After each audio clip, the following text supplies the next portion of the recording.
There is a moment, quiet, piercing, irreversible, when a person stops hoping the world will understand them. It's not dramatic. There's no audience, no applause, just silence. The kind that settles in your bones when you realize no one is coming to fix it. No one is staying up at night thinking about your pain. And in that silence, something ancient wakes up. A kind of strength that doesn't beg, doesn't explain, and doesn't need to be seen. That's the moment you stop performing and start becoming, because the world may be indifferent, but you don't have to be powerless. The Stoics understood this long before us. They believed power begins when expectations die, and in that death, your real life begins. If you're someone who's ready to stop chasing validation and start cultivating inner power, consider subscribing, as a quiet vow to yourself, a step toward a life rooted in discipline, clarity, and self-respect. Because here, we don't chase the world's applause. We build what the world can't ignore.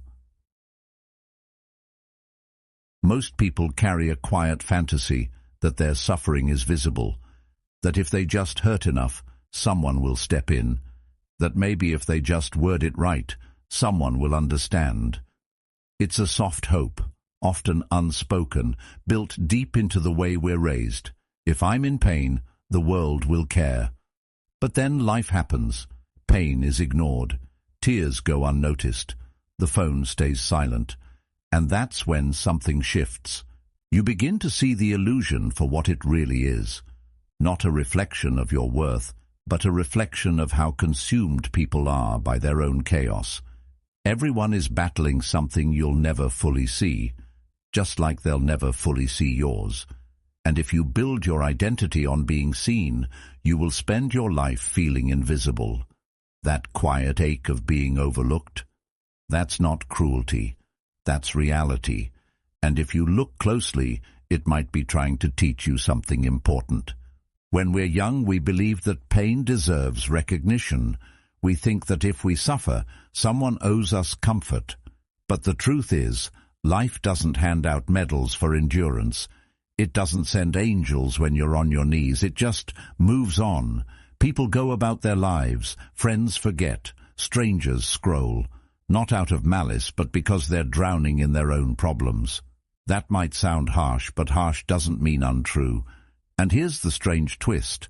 That realization, painful as it is the first step toward becoming free. Because once you stop expecting the world to respond to your pain, you stop waiting. You stop freezing your life in hopes that someone will notice you're stuck. You begin to move for reasons that have nothing to do with applause. Carl Jung once said, "The world will ask you who you are, and if you don't know, the world will tell you." But what he didn't say, what you learn through experience, is that most people don't ask because they care. They ask so they can fit you into a box that makes sense to them. They don't see you. They see their idea of you. And when you stop performing for that gaze, you finally start living for something real. There's a kind of sorrow that comes with realizing you're not the main character in anyone's story, but your own. It's not rejection. It's simply gravity. No one owes you understanding. No one is required to hold your hand through the fog. And while that can make the world feel colder, it also makes your inner world burn brighter, because now you're the one lighting the fire. No more waiting for someone to read between the lines of your silence. No more hoping that your quiet breakdown will be noticed and gently mended by someone who just happens to get it. You get it now, and that changes everything. That disappointment, the one that used to sting, becomes something else. It becomes clarity, and clarity is the first real freedom. This is where the Stoics found their strength, not in being untouched by pain, but in refusing to outsource their healing. Marcus Aurelius reminded himself daily, "Do not waste what remains of your life in speculating about your neighbors." In other words, Stop hoping someone else will see your wounds and name your value. The more you focus on being seen, the less you see yourself. And ironically, the more invisible you become. You become noise in someone else's life, rather than signal in your own. But when you finally let go of the hope that others will witness your suffering and give it weight, that's when you begin to build something indestructible. Not because you're harder, but because you're clearer. You start noticing how much of your identity was shaped around being seen, around the belief that someone, somewhere, should care. And when they didn't, you took it personally. But here's the truth no one likes to admit. Just because people don't care doesn't mean you're unworthy. It just means they're human, flawed, overwhelmed, distracted, just like you. The game was never about being seen. It was about waking up to the fact that you were always watching. You've been the one living inside your mind this whole time. You've been the only witness to the full weight of your thoughts. That's not a curse. That's a gift. Because it means you are the one with the power to change your narrative. Not them, you. There's power in being unseen. There's clarity in walking without needing an audience. Epictetus said, "Don't explain your philosophy, embody it." And that's what happens when you stop hoping to be seen. You start becoming. Not for attention, not for recognition, but because something inside you refuses to stay small. The pain that once felt unbearable becomes your blueprint. The silence that once haunted you becomes your teacher. The solitude that once scared you becomes your home. And when that shift happens, you no longer need to broadcast your wounds. You just carry them differently, not as a burden, but as proof that you kept going. So maybe being overlooked wasn't the tragedy you thought it was. Maybe it was the beginning, the slow, quiet death of illusion, and the birth of something real, something solid, something that no longer seeks validation because it's too busy building something permanent. You don't need to be seen to become something great. You need to see yourself clearly, honestly, without decoration. That's where everything changes. That's where your real life begins. When no one listens, something unexpected happens. You start listening to yourself. Not the surface voice, the one that echoes what others expect from you, but the quieter one underneath. The one you've ignored because it wasn't loud enough to compete with the noise of the world. But in the absence of applause, silence grows roots. You begin to hear your own thoughts more clearly, not as background noise, but as guidance. It's strange at first, uncomfortable even. You're used to checking your reflection in the eyes of others. But when those eyes turn away, you learn to see yourself from the inside. And that's when something shifts. You begin to move differently, not because someone told you to, not because someone believed in you, but because you decided to show up, without witnesses, without cheerleaders, without someone holding the door open. Self-reliance doesn't arrive in a burst of confidence. It arrives slowly, often disguised as loneliness. You wake up one day and realize no one's checking in, no one's asking how you're doing. And instead of falling apart, you start building. You begin taking yourself seriously, not because others do, but because you've grown tired of waiting. How many times have you paused your growth hoping someone would give you permission to continue? Hoping they'd say it's the right time, the right move, the right direction. But what if that permission never comes? What if no one ever says you're ready? Would you stay frozen forever? Or would you finally claim the authority that was always yours? That's where real power begins, not in being chosen, but in choosing yourself. The world teaches us to seek validation like it's oxygen, but the Stoics knew that peace isn't found in popularity, it's found in discipline. Epictetus said, "No person is free who is not master of themselves." Freedom doesn't come from being supported. It comes from knowing that even when you aren't, you will continue. That even when the room is empty, you'll do the work anyway. And not out of bitterness, but because the work matters, because you matter. When you understand that, showing up stops being a performance. It becomes an act of self-respect. And in that quiet, a new relationship forms, not with the world, but with your own mind. You begin to trust it more. You ask it what it needs. You listen to the fatigue in your body, the pull in your gut, the fire behind your chest. You stop outsourcing your intuition. You stop living reactively. Carl Jung once said, "Who looks outside dreams. Who looks inside awakes." That awakening doesn't feel like a dramatic breakthrough. It feels like subtle, consistent decisions that build a foundation under your feet. You start keeping your promises to yourself. You go for the walk. You write the words. You say no when something drains you. These aren't loud acts, but they build something no one can see from the outside. Trust. And trust in yourself is the currency of freedom.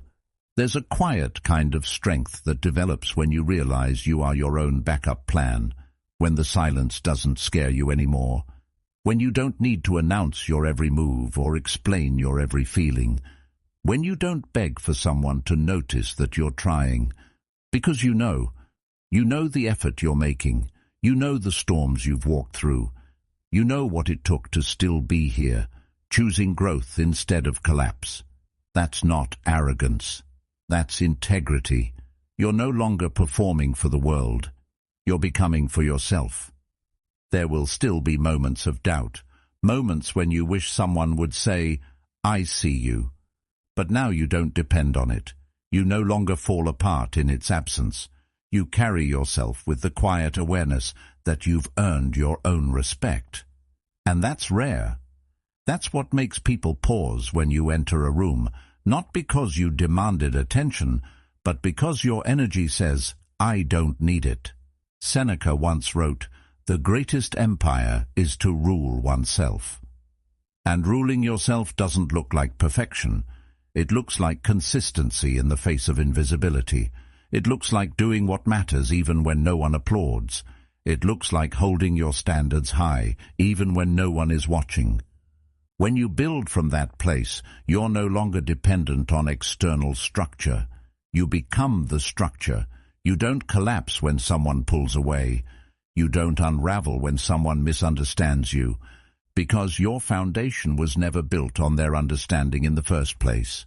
It was built on clarity, on quiet decisions made in solitude, on the strength of waking up and moving forward again and again, because that's who you've chosen to become. And this is the most important part. Once you begin to rely on yourself in this way, you stop resenting others for not being who you needed. You release them. You stop waiting for them to return, to notice, to explain. You no longer tie your progress to their presence. You move regardless, not with coldness, but with grace. You become free, not because the pain is gone, but because it no longer defines the path. You carry it, but it doesn't carry you. That's what true self-reliance looks like. Not an absence of need, but a deep inner steadiness that says, even if no one sees me, even if no one comes, even if no one helps, I will keep going. Because this life is mine to live, and I will not wait for anyone to give me permission to become who I was always meant to be. We live in a world that rewards exposure. Every feeling must be shared, every wound displayed, every moment of struggle turned into something others can comment on. The more visibly broken you are, the more attention you receive. But not all attention is healing. Some of it is hollow. Some of it keeps you dependent on being seen as wounded to feel connected. And slowly, without realizing it, you begin to perform your pain. You start editing your suffering, packaging it for sympathy. You turn real emotions into content, thinking it will bring you closer to others. But it doesn't. It just makes your healing public property. What was once sacred becomes consumed. What was once your inner world becomes a storyline for others to follow and forget. There's a difference between honesty and emotional performance. One comes from depth, the other from habit.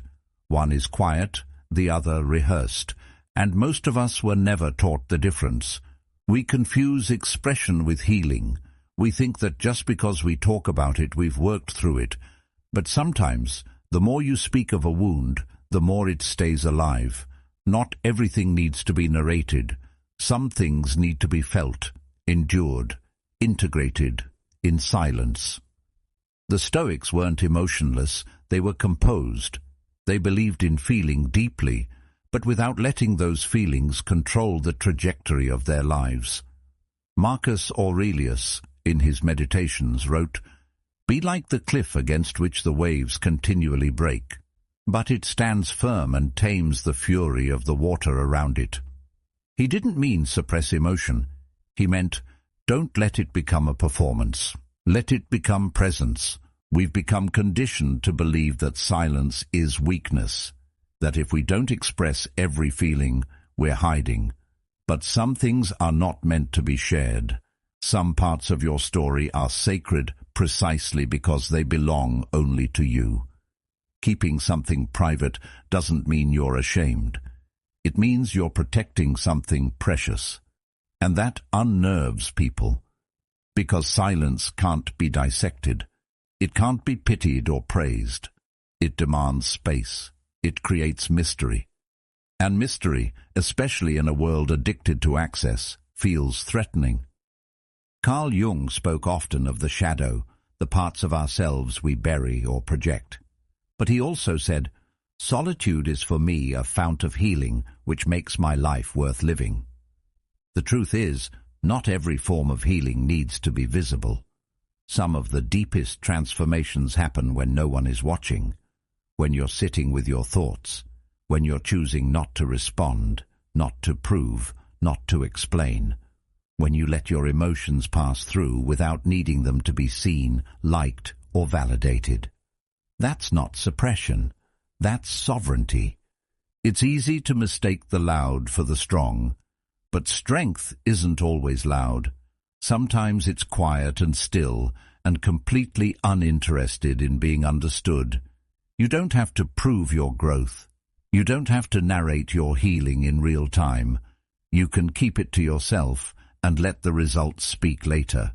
And that patience, that refusal to perform, is what gives you power, because it means your peace isn't up for public negotiation.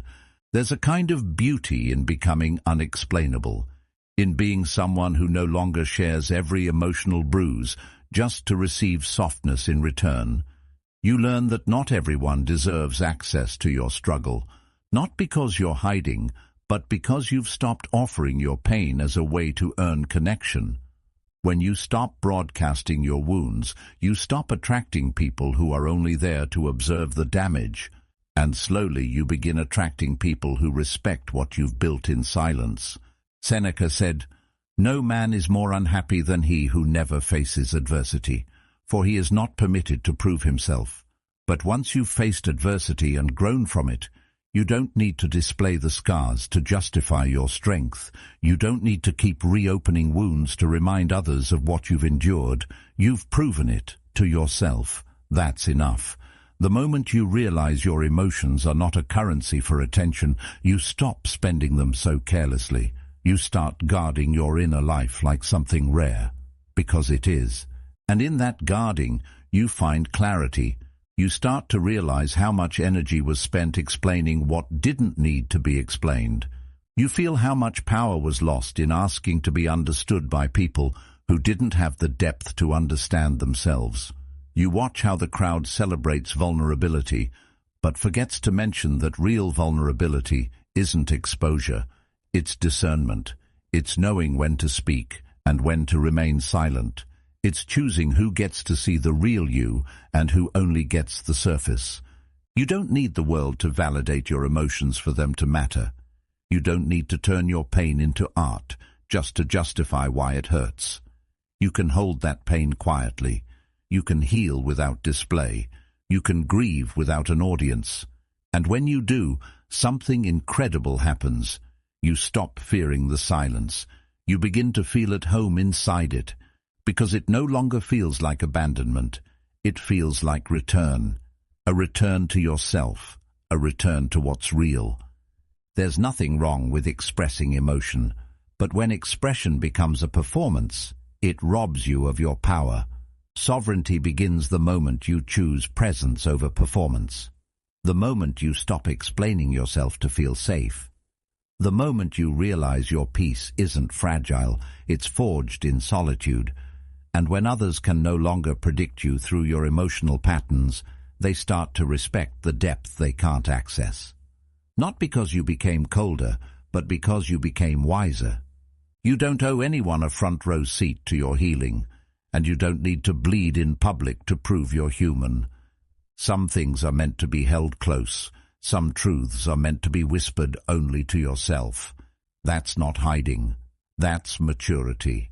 And in a world that glorifies noise, that kind of quiet becomes its own form of rebellion, its own form of freedom. Rejection feels personal because it touches something primal in us, the need to belong, to be seen, to be accepted as we are.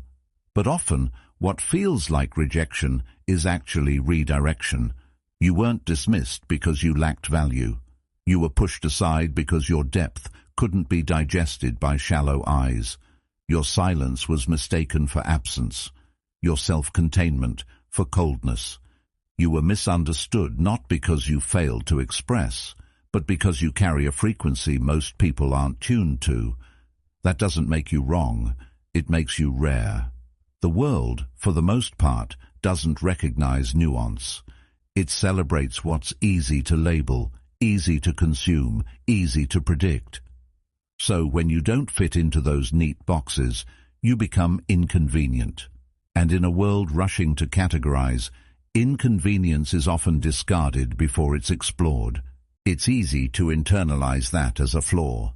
To think, if I were louder, if I smiled more, if I softened my edges, maybe I'd be accepted. But that's the trap. The belief that your value lies in being legible to others. You weren't made to shrink into their comprehension. Carl Jung wrote, "The privilege of a lifetime is to become who you truly are, not who others can easily understand, not who fits the mold, but who you are when no one is watching and you've stopped trying to be approved." That kind of authenticity often comes at the cost of comfort. It invites misunderstanding. It requires solitude.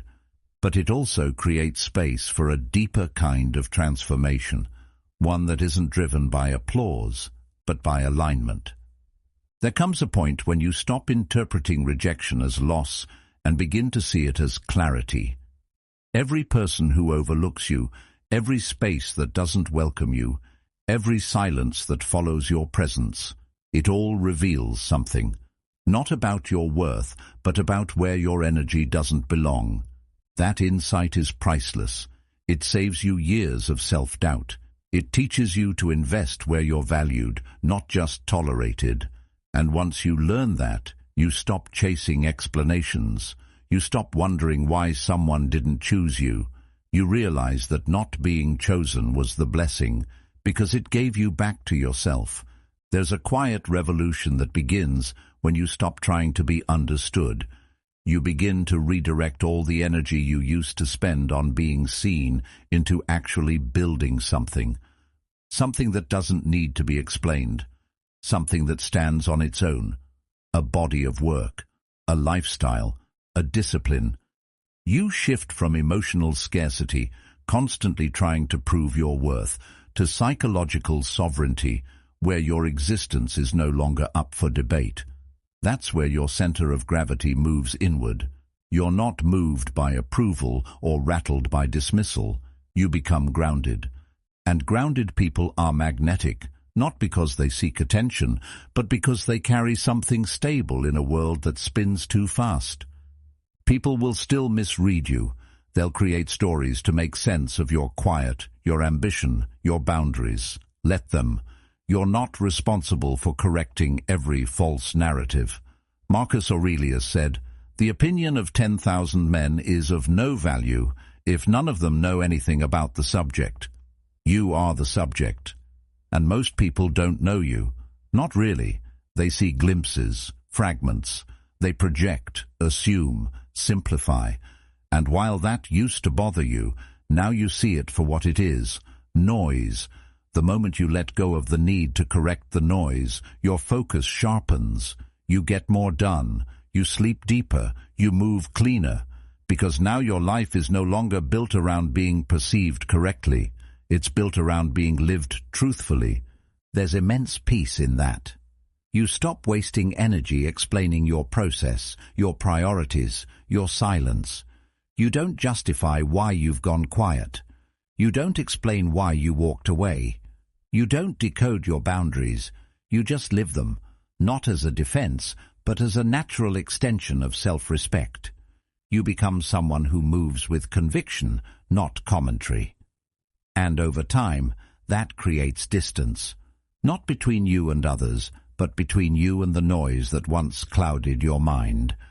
Rejection becomes revelation when you realize it didn't shrink you. It sculpted you. It showed you where not to go, who not to become, what not to settle for. Every door that closed clarified the direction. Every silence refined your voice. Every betrayal deepened your discernment. What once felt like exile now feels like space. Space to build, space to breathe, space to finally become, not someone acceptable, but someone undeniable. And this shift, this movement from wanting to be seen to choosing to become, it changes everything. You stop speaking to be heard and start speaking to build. You stop walking into rooms to prove your worth and start walking into rooms already knowing it. You stop asking if you're too much, too quiet, too intense, and start asking if the space is too small for your truth. You stop apologizing for your depth and start protecting it. That's not arrogance, that's arrival. So, if you've been overlooked, let it be your initiation. If you've been misunderstood, let it be your turning point. You're not here to explain yourself into someone's comfort. You're here to become someone whose presence rewrites the room. And that begins when you finally understand. Rejection isn't the end of your worth. It's the beginning of your clarity. People talk about loneliness as if it's something to escape from, as if the absence of others means the absence of worth. But solitude, when chosen with intention, is not isolation. It's transformation. It doesn't shrink you. It burns away everything that doesn't belong. At first, it feels like silence. A heavy, echoing silence where the noise of the world fades and only your own thoughts remain. But slowly, that silence sharpens. It becomes a mirror that doesn't lie. And what you see there in the absence of distraction is not your weakness, it's your foundation. Solitude doesn't destroy you. It reveals what was always there underneath the noise. The craving for approval, the impulse to please, the subtle performances you didn't even know you were giving. Those things begin to melt away in the furnace of being alone. And in their place, something harder forms, something real. It's in that stillness that you begin to meet yourself honestly, not the version of you curated for others, not the identity shaped by expectation or obligation, but the raw material of your mind, your values, your fears. And for many people, that's exactly why solitude is so terrifying. Because when there's no one left to impress, no one left to chase, you're finally left with the truth. No performance, no edits, just you. And while that might feel like loss at first, it's actually the beginning of freedom. Epictetus wrote, "It's not things that disturb us, but our judgment of them." In solitude, those judgments become visible. You start to realize how many of your thoughts aren't yours, how many of your fears came from someone else's voice, how much of your identity was built on avoiding rejection rather than seeking truth. This is where the internal alchemy begins. The discomfort doesn't disappear, but it transforms. What once felt like loneliness starts to feel like privacy. What once felt like exile begins to feel like clarity. You start hearing your own voice louder than the world's opinions, and that voice, uncensored, unpolished, unafraid, teaches you how to live. You begin to understand that peace isn't found in a full calendar or a full room. Peace is found in presence, in being able to sit with yourself and not flinch, to feel the weight of your own mind and not run from it. That's not detachment, that's mastery. Carl Jung said, "The man who looks outside dreams, the man who looks inside awakens." Solitude is what forces you to look inward, to awaken. And with that awakening comes a kind of responsibility. You can no longer blame the noise for your confusion. You can't blame others for your stagnation. It's just you now. And that's where the power begins. Because the moment you stop externalizing your life, you reclaim the ability to direct it. You're no longer waiting for someone to come save you, validate you, or guide you. You start building your compass from the inside out.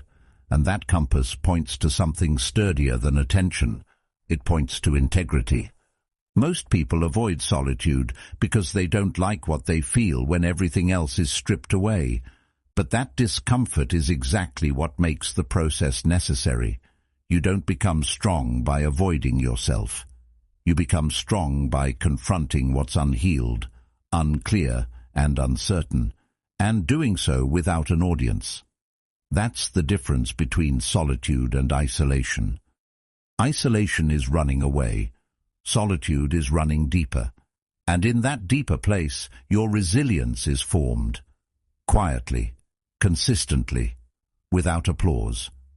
You begin to make decisions differently, not from a place of, will this be accepted, but from a place of, does this align? You start trusting your instincts more because you've spent time with them. You've listened long enough to separate intuition from insecurity. And that's a level of self-knowledge that can't be taught. It has to be earned. Through silence, through space, through the kind of mental stillness that teaches you how to carry your own weight. That kind of clarity doesn't shout. It doesn't announce itself. But others feel it. In the way you speak, in the way you move, in the way you don't chase what used to pull you apart. Solitude makes your boundaries sharper. You stop saying yes just to avoid disappointing someone. You stop engaging in conversations that drain your spirit. You learn that no is not unkind, it's honest. And honesty, when cultivated in solitude, becomes a way of living.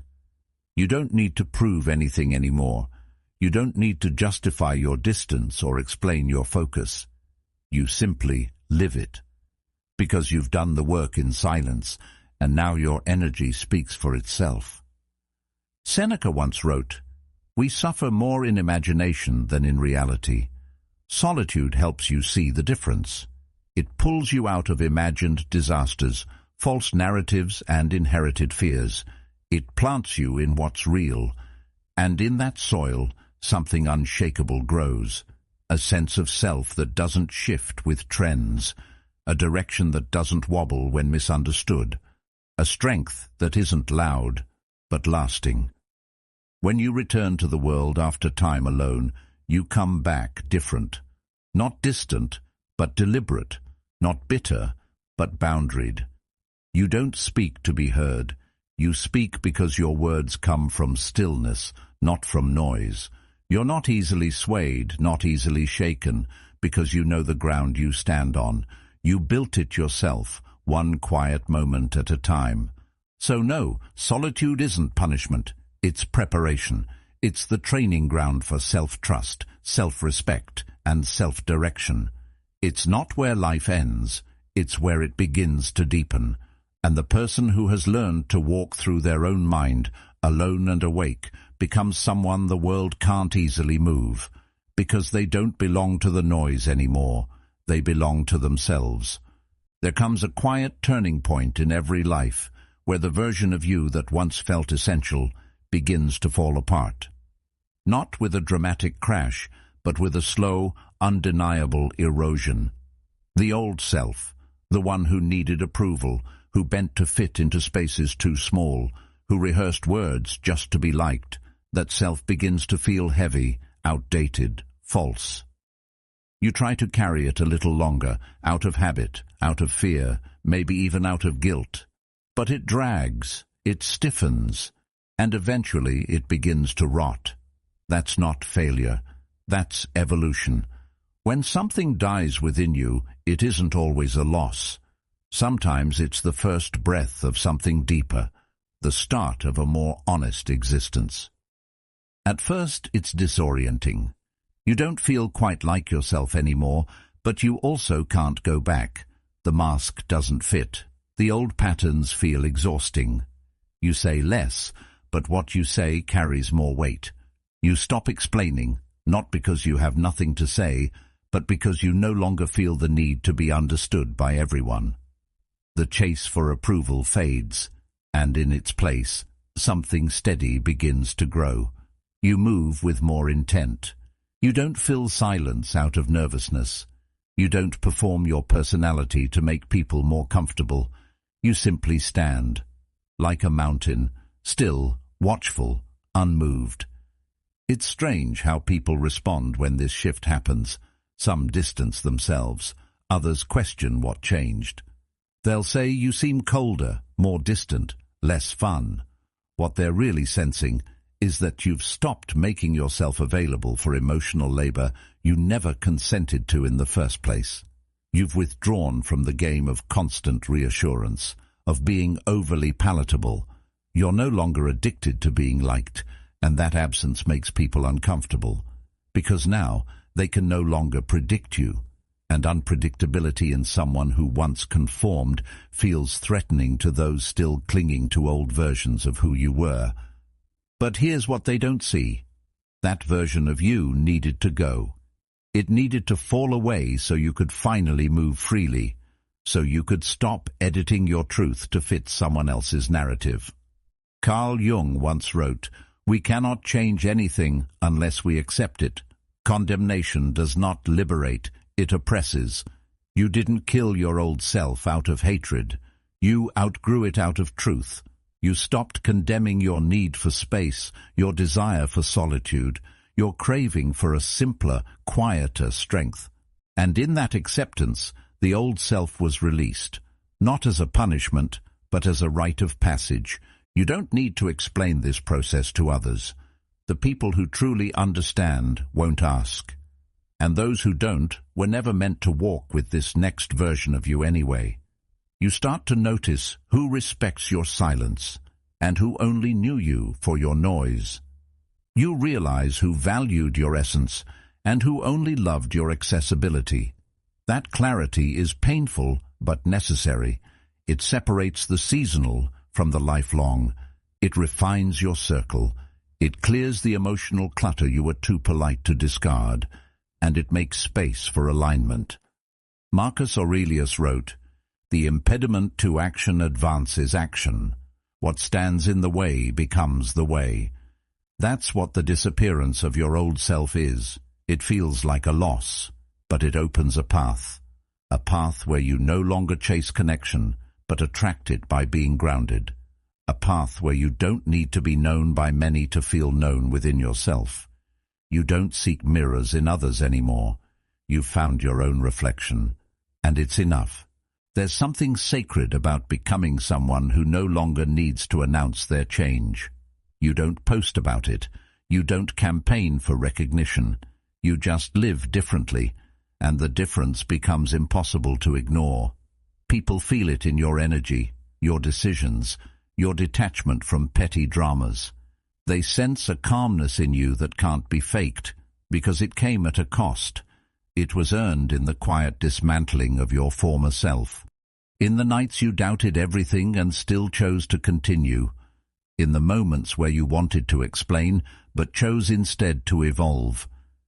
You're no longer triggered by the same things. You're no longer drawn to the same conversations. You no longer feel the pull to be constantly available. And at first, that feels like loneliness. But then it becomes something else. Freedom, because you realize you were never really connected to those people, those places, or those roles. You were connected to who you had to become in order to stay there. And now that person is gone. Seneca said, "Every new beginning comes from some other beginning's end." This isn't just a shift in mindset, it's a rebirth. And like all rebirths, it's quiet at first, underrated, uncelebrated, but incredibly real. And with time, it becomes undeniable, not because you announce it, but because you embody it.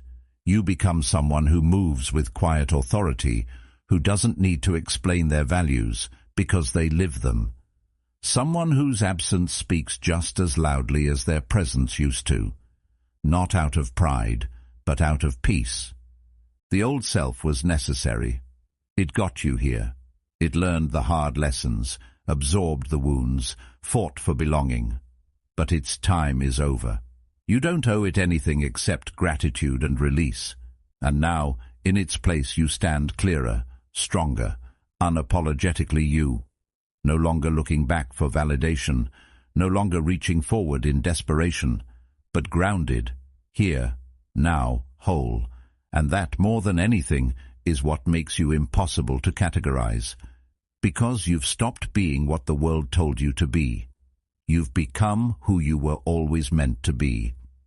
True presence doesn't come from how much you say, or how loudly you say it. It comes from how little you need to say. There's a kind of quiet power in someone who has stopped seeking validation, a kind of weight in their stillness. You feel it when they walk into a room and don't try to control the space. They simply are. They don't need to announce their presence because their energy carries it for them.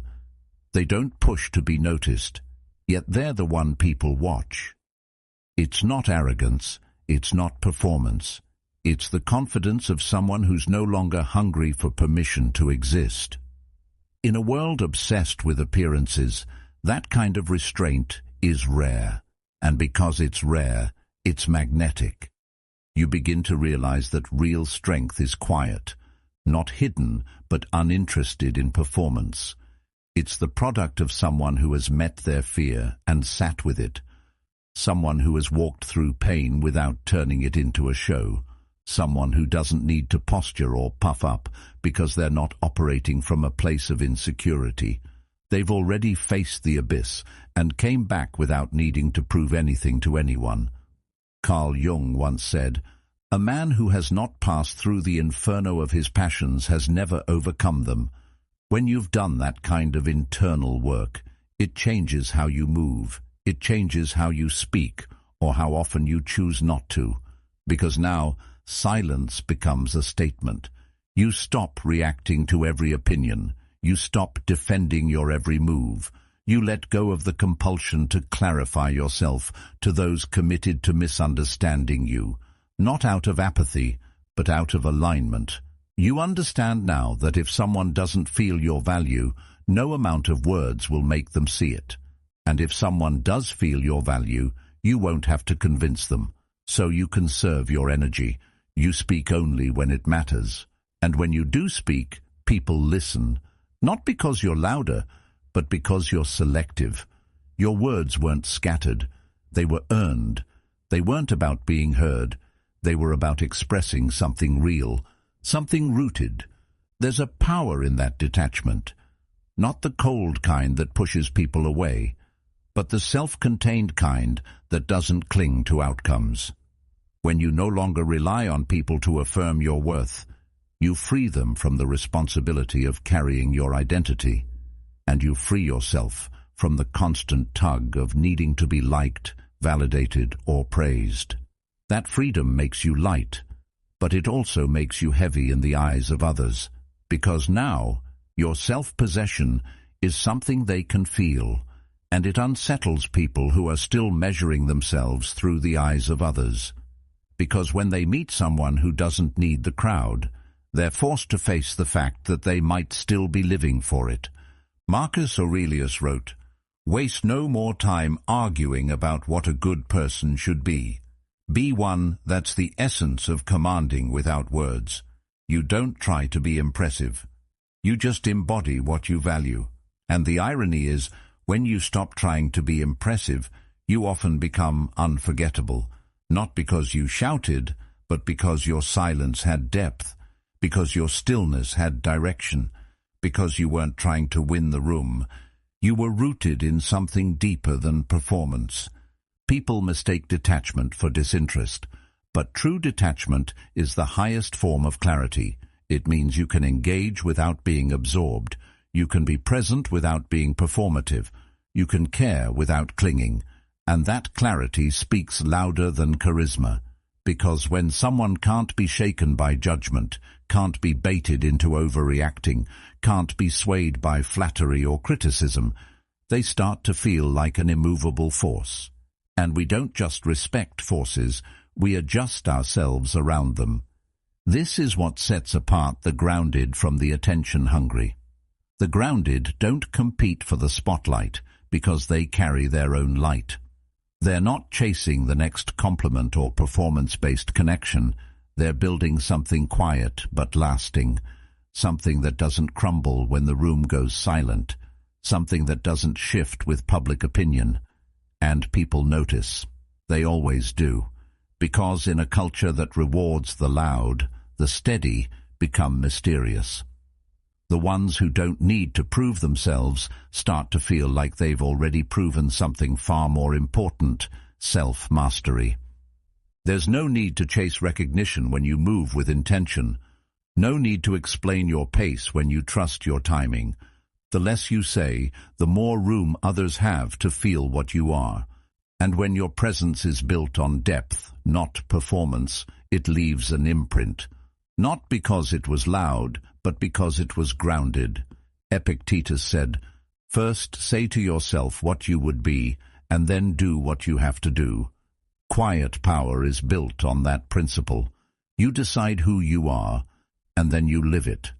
Not for applause, but for alignment. So if you've ever wondered why certain people command attention without asking for it, this is why. They don't chase it. They don't ask for it. They simply move in alignment with who they are.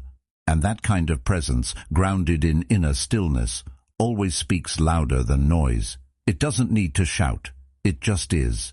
There's a strange kind of freedom that arrives the moment you stop needing care. Not because you've become bitter or numb, but because you've finally outgrown the illusion that your strength should depend on how others treat you. It's the point where a subtle but permanent shift happens inside. The world no longer has the same power to shake you. Its silence doesn't unsettle you. Its applause doesn't seduce you. You begin to move from a different place, from a center that doesn't ask for permission, doesn't beg to be seen, and doesn't fall apart when it's ignored. That's the paradox. You only gain real power when you stop needing to be rescued, not from pain, but from the discomfort of being alone in your truth. For a long time, we're taught to believe that care from others equals safety, that we must be heard to feel real, understood to feel valid, held to feel whole. But there's a deeper truth underneath all of that. The truth that power isn't something given to you by attention, love, or recognition. It's something built in silence, brick by brick, with the choices you make when no one's watching. That's why once you stop craving the emotional resources of others, something remarkable happens. You start becoming your own source. And when you do, you realize you were never powerless. You were just waiting for permission to be strong. Carl Jung once said, "The most terrifying thing is to accept oneself completely." And that's where this new form of power begins, with acceptance. Not just of your strengths, but your fears, your darkness, your disappointment, your unmet needs. You accept that maybe they won't ever understand you, that maybe no one will love you exactly the way you've always wanted. And rather than fight it, you exhale. You stop resisting what is. You stop trying to control how others feel about you. And in that surrender, a new kind of control emerges. not over people or outcomes, but over yourself. You stop explaining things that don't need to be explained.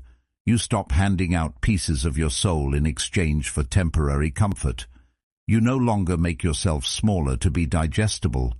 You no longer bend your voice to avoid tension. You simply stand in your life, unfolded, unedited, and let the chips fall where they may. Some people will fall away, some will come closer, but none of that changes who you are, because now you are the one who defines your worth. You've stopped outsourcing it. You've stopped chasing love as proof of existence, and because of that, you're no longer fragile. You're rooted. It doesn't mean you stop feeling. It doesn't mean you wall yourself off or walk through life untouched. It means you stop expecting external care to fix what only internal clarity can. You stop making your healing a group project. You understand now that peace is built alone, and it's maintained by protecting that solitude, not by constantly inviting others into it to validate your progress. You no longer need to be mirrored in someone else's eyes to know you're whole. The mirror is now internal, and it doesn't distort. You also stop fearing disconnection, because the deepest connection, the one with yourself, has already been established. That's what makes you strong, not cold, not distant, but self-contained. People can come and go. You can love and be loved, but your foundation doesn't shake with their presence or their withdrawal. That's not detachment from life. It's engagement on your own terms. And that's what true autonomy looks like. You stop being a guest in your own mind. You become the architect. Marcus Aurelius once wrote, "You have power over your mind, not outside events." Realize this, and you will find strength. When your attention is no longer hooked by who notices you, who cares, who claps, or who stays, you redirect that energy inward, not in isolation, but in intention.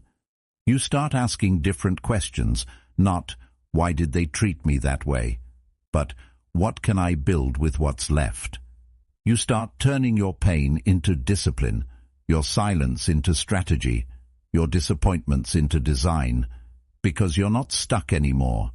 You're not frozen waiting for the next wave of validation to carry you forward. You've become the current. This kind of power, this grounded, quiet, untouchable strength, it's not something that's handed to you by good fortune or the right people. It's forged in the moment you stop needing others to meet you, and instead meet yourself where you are. And from that meeting place, something more honest rises. A self that's no longer edited to please. A direction that's no longer influenced by fear of being misunderstood. A life that's finally yours, not borrowed from others' expectations, but owned. You become someone who moves with clarity, not desperation. Someone who can hold space for their own emotions without leaking them into every interaction. Someone who doesn't crumble when the applause stops because you never built your rhythm around their noise. You don't need to be followed to feel like you're going somewhere. You know where you're going. And that's why people start to feel your gravity, not because you demand it, but because you no longer need it. And that's rare. So when you stop needing care, don't mistake that shift for loss. It's a return, a reclaiming, a sharpening. You've taken back the most important thing, the ability to guide yourself, to walk through disappointment without folding, to be unseen without disappearing, to be misunderstood without self-abandonment. That's where everything changes. That's when life starts to move in your favor, not because the world suddenly understands you, but because you've stopped needing it to. And in that space, you become something unshakable, not because you were born that way, but because you chose it again and again, until your mind finally believed you were already enough. You don't need to be seen to become powerful. You don't need to be understood to become whole. The moment you stop waiting for the world to care is the moment you begin to shape yourself into something it can't ignore. Quietly, fully, unapologetically. Thank you for walking this path with me today and for being a part of Stoic Journal. If this message spoke to you, there's another video on your screen right now that will take you even deeper. Watch it next. Keep building. Keep becoming.